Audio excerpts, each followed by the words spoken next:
This is Terms of Reference. I'm your host, Stephen Laddick.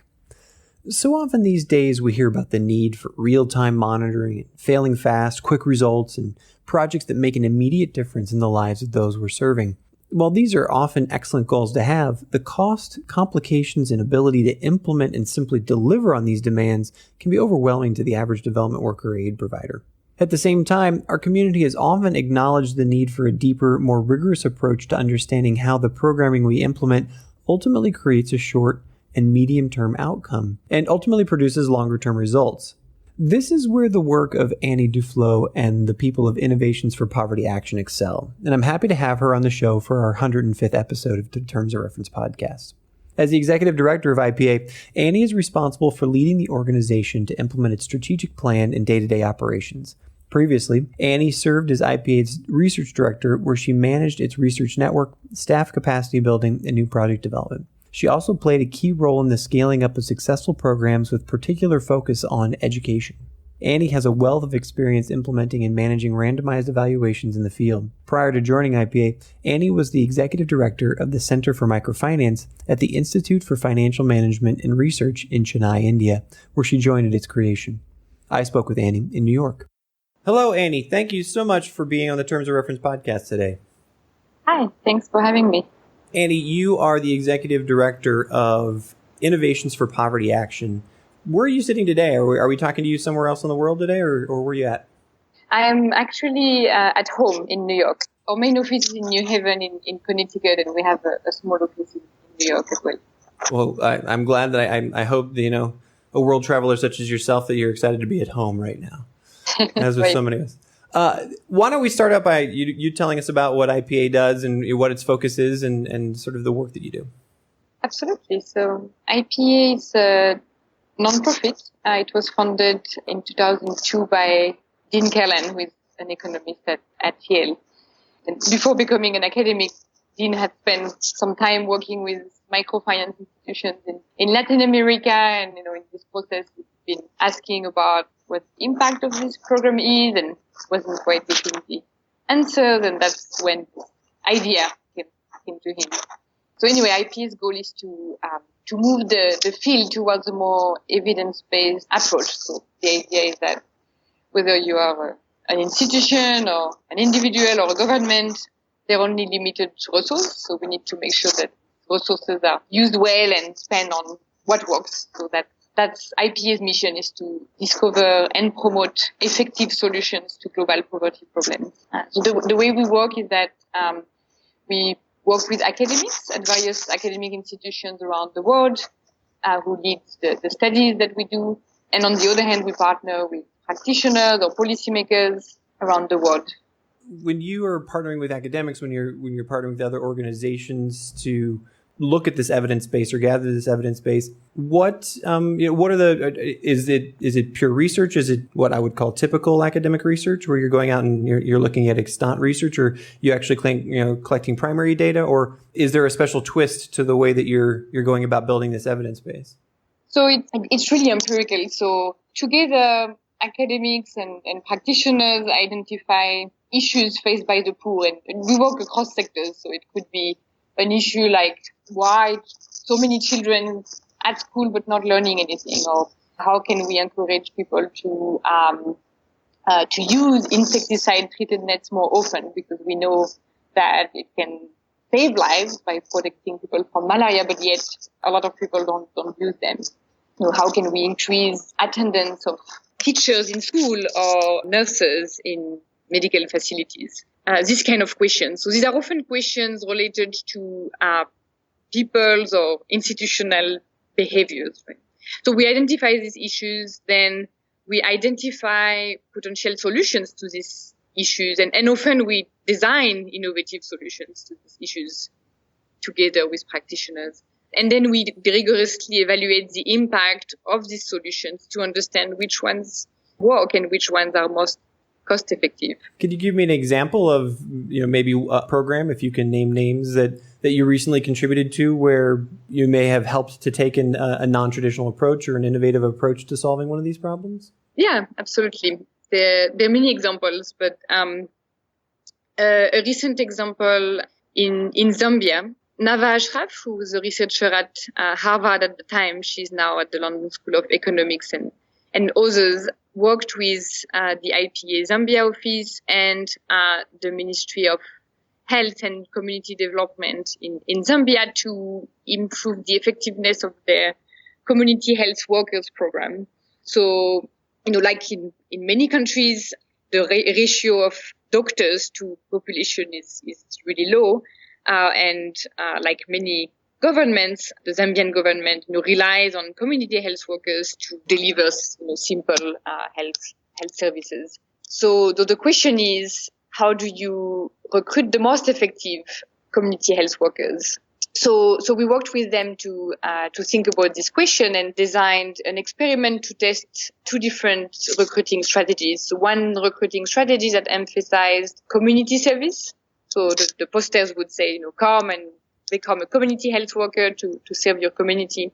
And the other recruitment strategy emphasized career growth. So come and become a community health worker because you learn new skills and you'll be able to grow in your career. And it turns out that the career growth strategy was more effective. Community health workers visited households, I think, 30% more times under this strategy.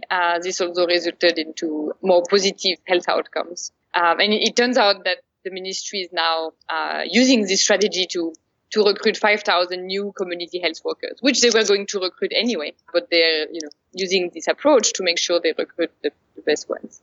So that's one example. That's excellent. So how does someone engage with IPA? Are you out there looking for organizations and looking for programs and looking for agencies that you come in and say, hey, we see you're working here, but maybe we can help you do it better? Or are you bidding on work, or do people approach you? How do you interface with your clients?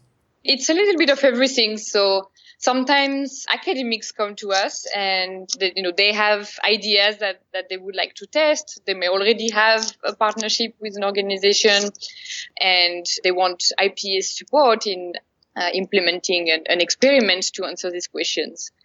Because for academics who do this kind of research, these experiments you were asking earlier about whether we collect primary data, and yes, we do. In fact, a lot of what we do is collecting data, because to answer this kind of questions, you need to set up field experiments that involve collecting a lot of data. It involves making sure that the research design is adhered to. So there is a lot of work on the ground, which IPA country offices, for academics who want to do this kind of research, IPA provides a very valuable service. So sometimes it's academics who come to us with research ideas. Sometimes implementing organizations come to us because they are interested in seeing their programs evaluated or interested in developing new ideas. Sometimes it's funders that approach us because they are investing in a certain type of program that they want to know that it works. And sometimes it's us, IPA, develops relationships in all the countries where we have offices with organizations on the ground. And for example, and that's something that I was personally involved with. 5 years back, I started working with the Ministry of Education in Ghana. And the goal there was to convince them to adapt and adopt an approach that had been tested in India and in Kenya to the Ghanaian context. So the Poverty Action Lab or sister organization had evaluated several variations of a remedial education program implemented by Pratham, which is a large education NGO in India. What this evaluation showed is that when you target instruction at the child level, for example, by using community tutors to provide remedial classes to the low-performing students in the classroom, learning level improved. And there were similar studies in Kenya pointing to the same idea. So because this idea worked so well, we decided to take it to the Ministry of Education in Ghana. And we told them, we think this could work in Ghana. If you're interested, we'll help you design a program that's based on these ideas, but adapted to the Ghanaian context. And we'll evaluate it to make sure that it's.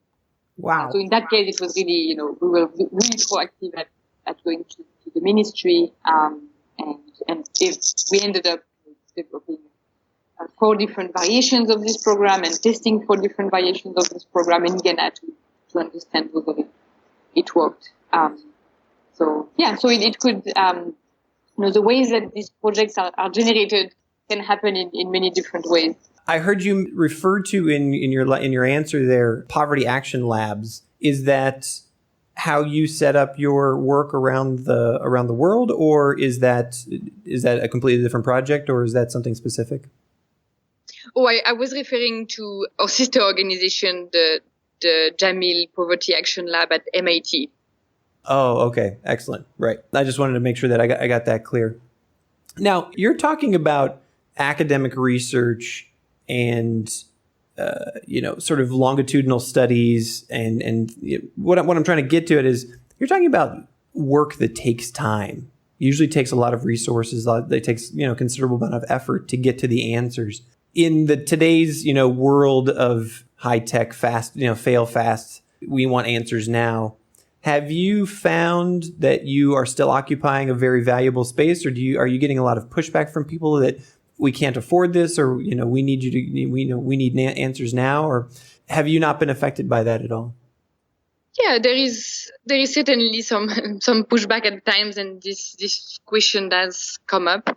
The truth is that it's a continuous and an iterative process. So we are finding a lot of answers now. We are producing a lot of answers now, and they come out of studies that maybe started a year ago or a couple of years ago. At the same time, we're starting new studies. So no, I think there are always new questions and there are always new answers, and there are actually very few methods that give you that kind of answers immediately. So it's a trade-off. And maybe I should take a step back actually and tell you about the methodology that we use. Yeah, I would like to hear. That's kind of my next question about, what is your methodology and how you see that evolving over the next couple of years here?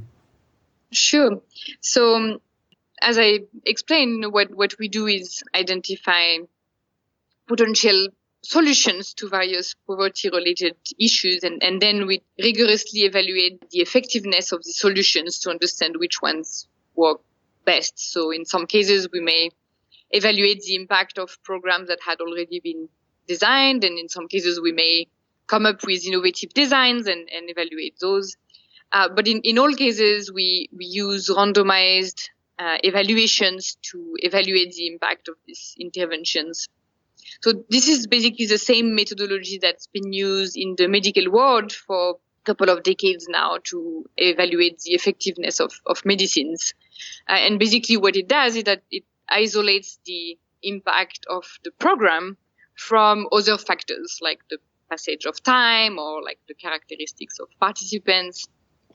So that's the beauty of this methodology.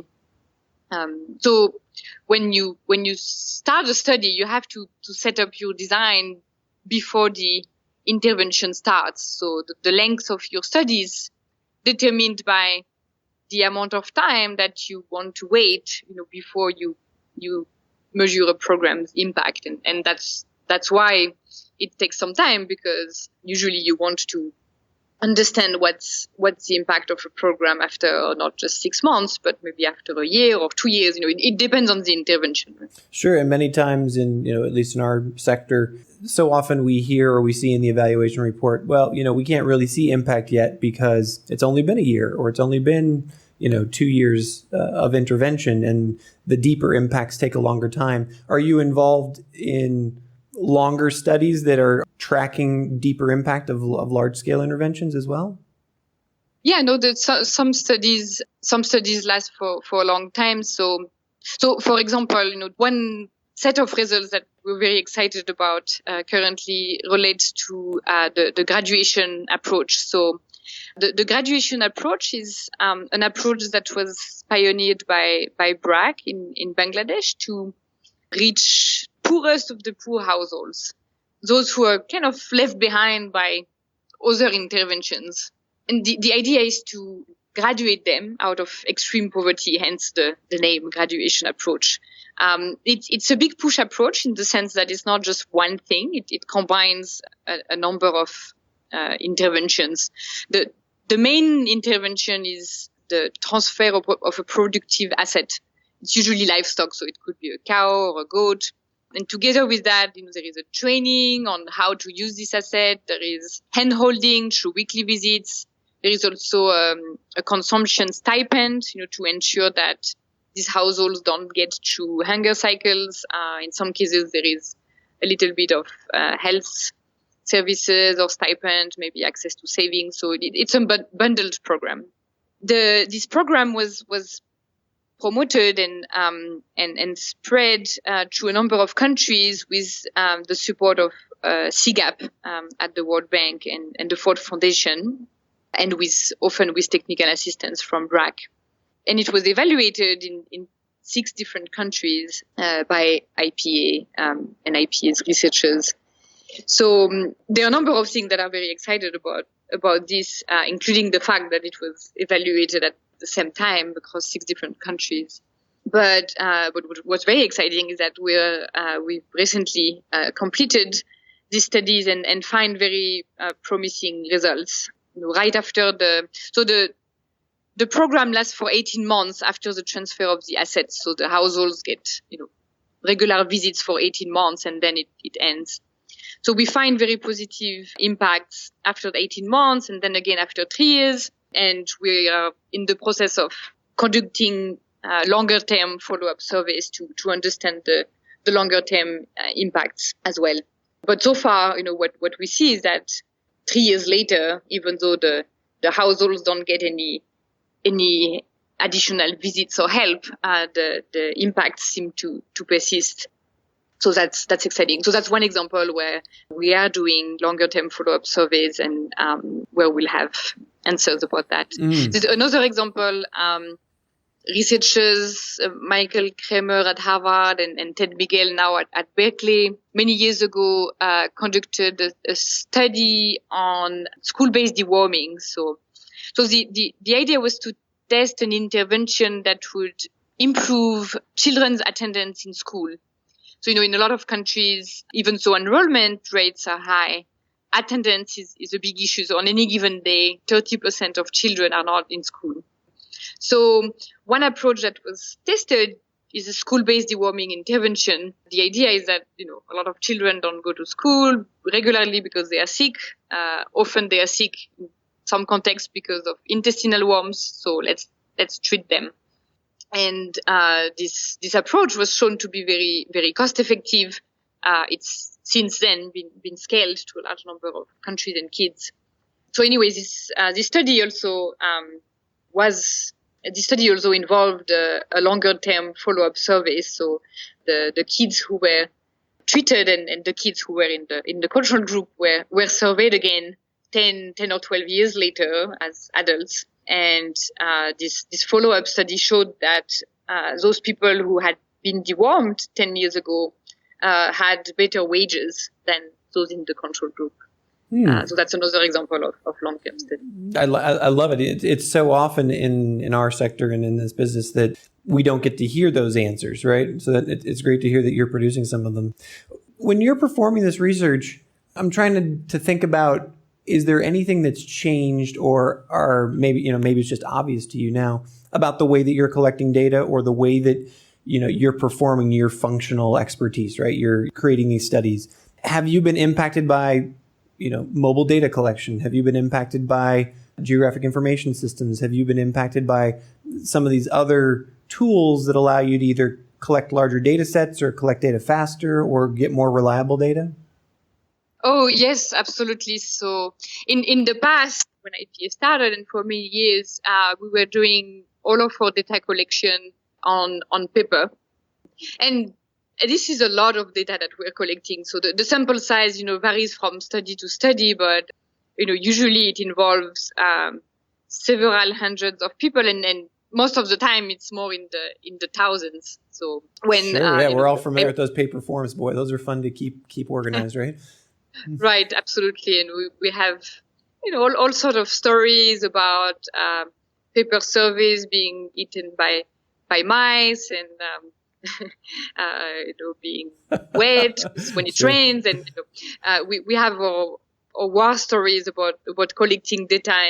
And certainly over time, we've made a lot of progress with protecting our paper data, and we have, introduced protocols to make sure that these kind of things don't happen. But certainly the technology has changed the way we collect data in a big way. So we now do most of our surveys using like tablets or cell phones. We use a software called ODK, which is fairly easy to program. So that makes things much easier, and that also allows oversight of the data collection to be more effective. So we can check the data on a very regular basis and understand if there are weird patterns with the data, and if that's the case, we can act very quickly. Whereas with paper surveys, it takes more time to understand if something wrong is going on. You mentioned ODK, and I think several of our listeners are going to be familiar with that, but we'll mention it also on the blog post. Over the last 2 or 3 years, as you've been a researcher or you've put these projects together, what's the most important disruption you've seen in building evidence? Is it the use of mobile devices? Is it a particular kind of software? Is it donor awareness or implementer awareness? What's created the biggest change in the last 2 or 3 years for you? I think it's a number of things, I would say, but certainly, the fact that it's something that has been building up over the last 10, 50 years, 10, 15 years. The increased awareness for the need for evidence and the increased awareness for different standards of evidence, that has been really critical. And as a result, funding for evidence and funding for evidence-based solutions has increased, and that has been quite critical. Like in any field, the funding is a critical aspect of creating changes. So and there are several examples of. Well, how has the change in funding buckets or the funding streams affected your work? Well, the fact that the funding for conducting rigorous evaluations, has increased either within bilateral institutions like USAID or DFID, or among foundations. There also has been a number of new organizations have been created with the purpose of funding rigorous evaluations. So, for example, some years back, an organization called 3IE was created with funding from the Gates Foundation and the Hewlett Foundation with the purpose of promoting evidence, and among other things, they fund evaluations. So they fund several of the evaluations we implement. More recently, an organization called the Global Innovation Fund was created. It's again funded by several institutions like the USA, DFID, the Omedia Network, and others. So their mission is to fund evidence-based ideas, and they fund everything along the chain. So they may fund evaluations of ideas that have promise for scale, and they fund the scale-up of evidence-based ideas. And that's an organization that was inspired by the Development Innovations Venture, which is a group within USAID that functions under a similar model. So there has been a lot of changes in the funding landscape and among practitioners and policymakers as well, that have made evidence that have put evidence more at the center of what's going on. On the research infrastructure side, there certainly has been a number of key changes.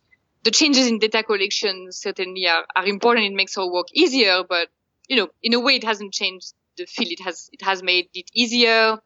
I think it will reduce the cost of data collection over time, which is really important. And then there are things like research transparency. So that's something that we are pushing and promoting. And that's the idea of, making your data public when the study is over.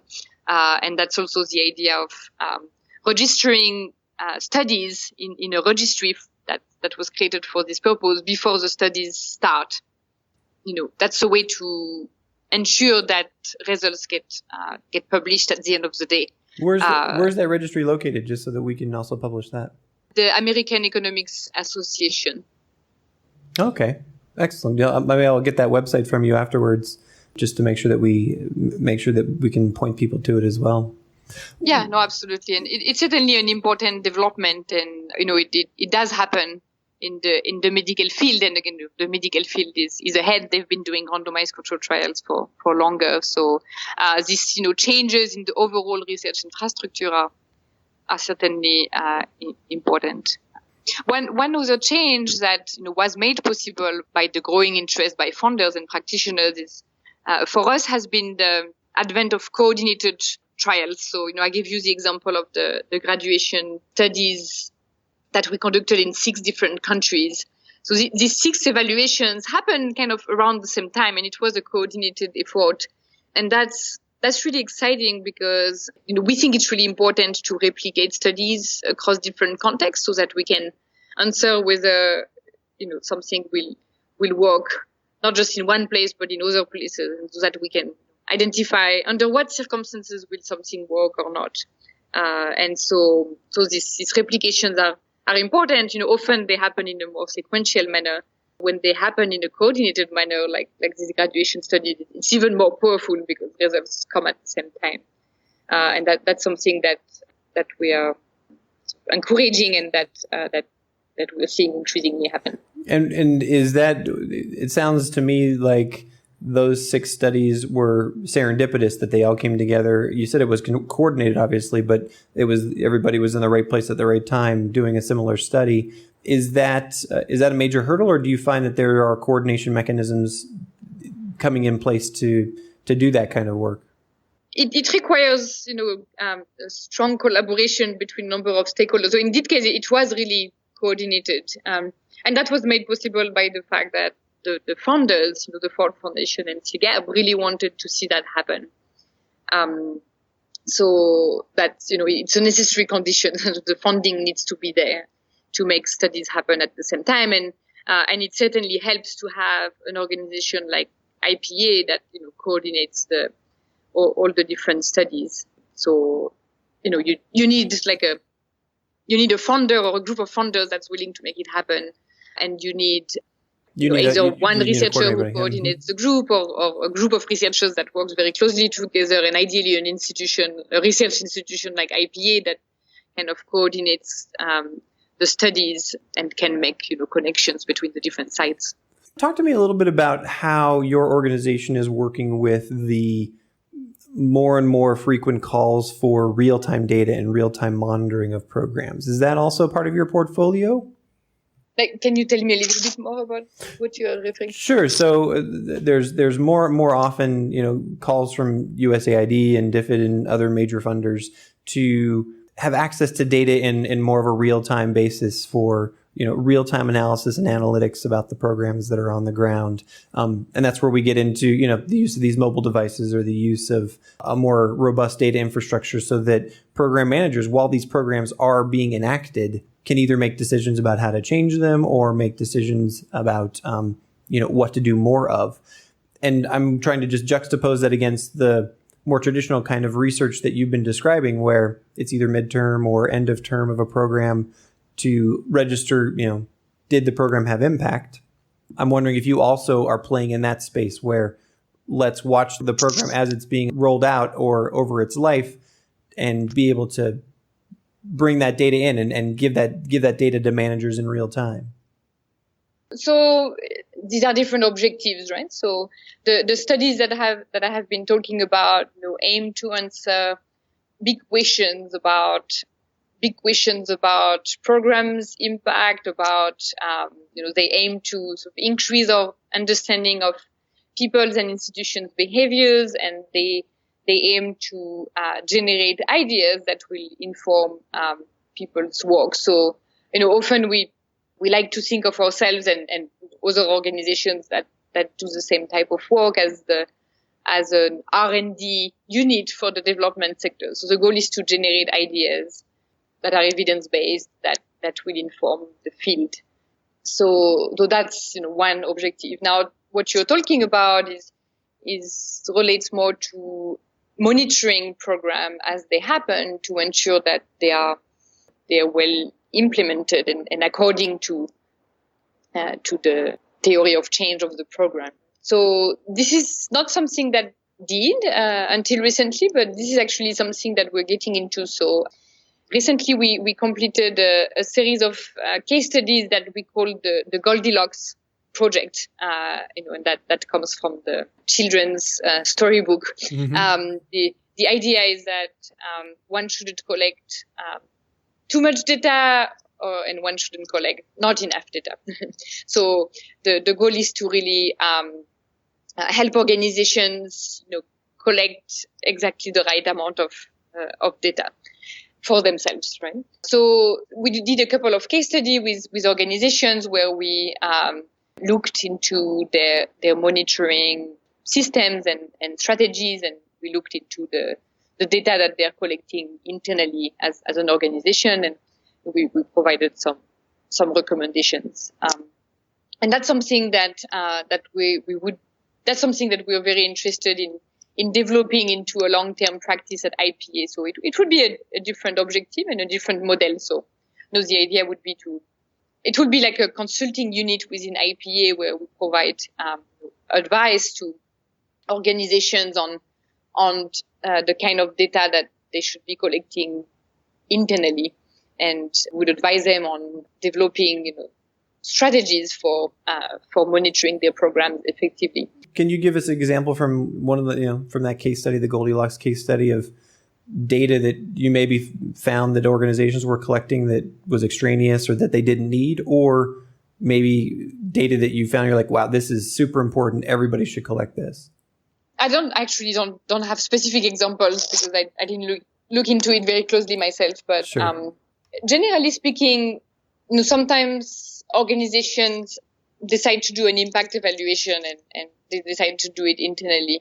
And often our advice might be, well, no, actually, you don't need to do an impact evaluation. Maybe because the organization is too small, it's not quite ready. And if they do it themselves, it may end up being a bad impact evaluation. And in that case, our advice would be, well, don't even try to do an impact evaluation, but focus on doing good monitoring of your program. Mm-hmm. I know in some cases the evidence is already there, so maybe an impact evaluation is not needed. What's needed is monitoring to ensure that your program is well implemented. That's a great characterization that you've just put.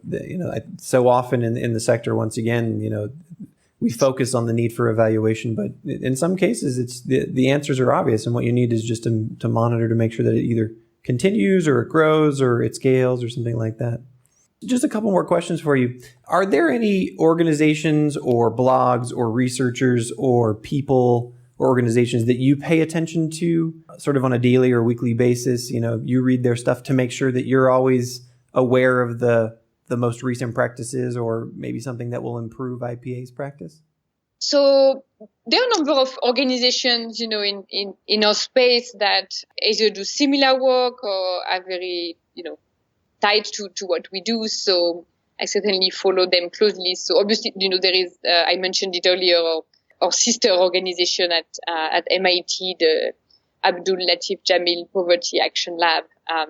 This is the organization we work the most closely with. We have a similar mission and we work in a very complementary manner. So I follow them very closely. Then there is 3IE, which I mentioned earlier, funds evaluations, but they also, produce literature reviews of evidence. They promote the use of evidence. They build partnerships with policymakers around the world. So we also work closely with them, and I follow their work quite closely. The Global Innovation Fund, which I mentioned earlier, is an organization that identifies and supports ideas that have the potential to scale, or they support the scale-up of evidence-based ideas. So I'm always interested in learning about the organizations that they are supporting. And then another set of organizations that I'm always really excited about following is a set of organizations that were created to scale evidence-based ideas. So we are now seeing, a couple of social ventures that were created with this purpose. So one is Evidence Action, and this is an organization that that we helped create that is now scaling 2 programs that were evaluated by IPA and that had been incubated within IPA. So the school-based deworming program, which I mentioned earlier, and dispensers for safe water program. This was based on a study that showed that when you put chlorine dispensers right next to a community water source, the likelihood of households drinking clean water increases 6-fold. It's a very behavioral intervention because it's a physical reminder. Basically, you go to the water source and the chlorine dispenser is there, and you just have to turn the button, and the right dose of chlorine comes out. So it was a quite cost-effective program that's now being scaled by Evidence Action, and they're looking into other programs to scale in the future. And there are a couple of other organizations that were created to scale evidence-based programs. One is Give Directly, an organization that was founded by former Harvard PhD students that transfers unconditional cash to households.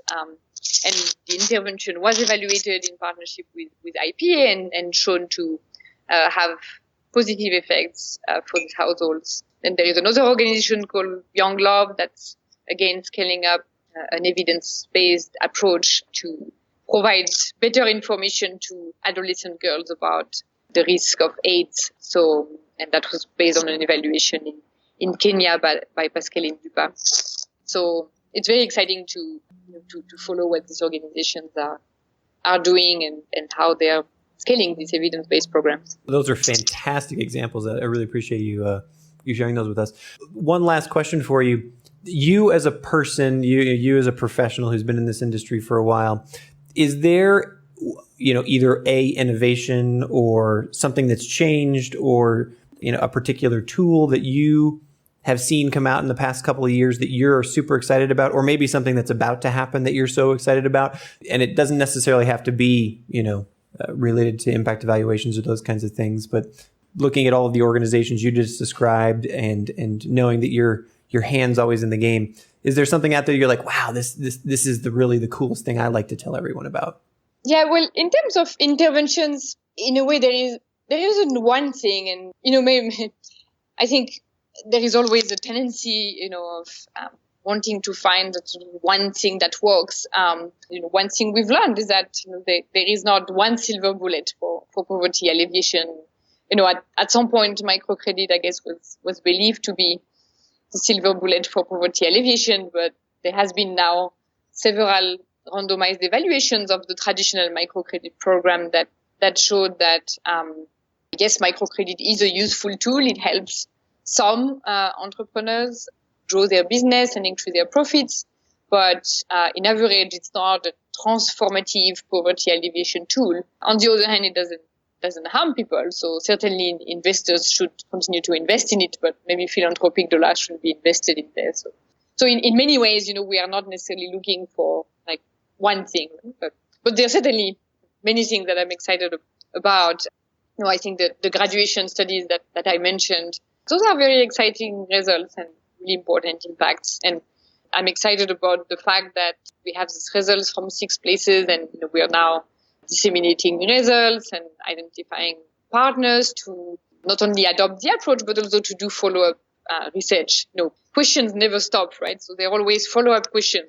Can you make this approach even more cost-effective by reducing the cost of the program, but still retaining the same impacts, right? So I'm really excited about that. I think something that I find really, really exciting, and it's not one intervention, but a set of interventions is all these interventions that we have tested that are based on behavioral insights. I think, from a design perspective, there has been a lot of innovative designs that are based on behavioral economics and these are usually very, very simple ideas, right? So, for example, Dean Carlan of Founder and other researchers have done a lot of studies looking at how to get people to save more.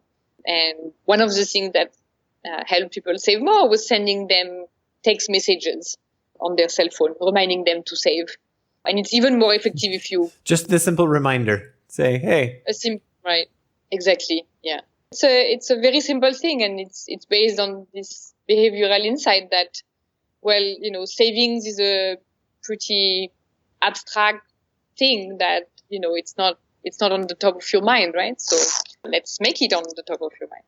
The chlorine dispensers intervention I mentioned earlier, that's another type of reminder, right? Except it's a physical reminder. So there are a number of, program designs that are very simple, that rely on understanding something about people's behaviors, and that can create pretty significant changes. So I think it's been a really interesting trend in the world, and it's now, being institutionalized in some places. So, for example, the nudge unit in the UK, it was initially part of the government, and now it's a separate organization, was set up to work with government institutions to use behavioral insights to improve programs. So, for example, the message that you write on the letter to remind people to pay their taxes, the way that you frame your message can actually change tax compliance. And now there is a similar unit at the White House. I forget the exact name, but I think it's called the behavioral something unit. But so it was set up a couple of years ago, and in fact, the former IPA staff is now working there. And they work with government institutions to set up experiments to test this kind of behavioral ideas that can have positive outcomes. We've been working with the Ministry of Peru, of Education in Peru, to help them set up a similar lab within the ministry to test simple interventions. So that's exciting. And finally, what excites me most is to see that the interest in using evidence is growing, and increasingly we are seeing examples of evidence-based ideas being taken up or scaled, and that's what we are about at the end of the day. So it's exciting to see that. Annie, thank you so much for being on the Terms of Reference podcast today. This has been a fascinating conversation. Great. Thank you so much for having me. You've been listening to the Terms of Reference podcast from Aidpreneur.com. Subscribe to us on iTunes.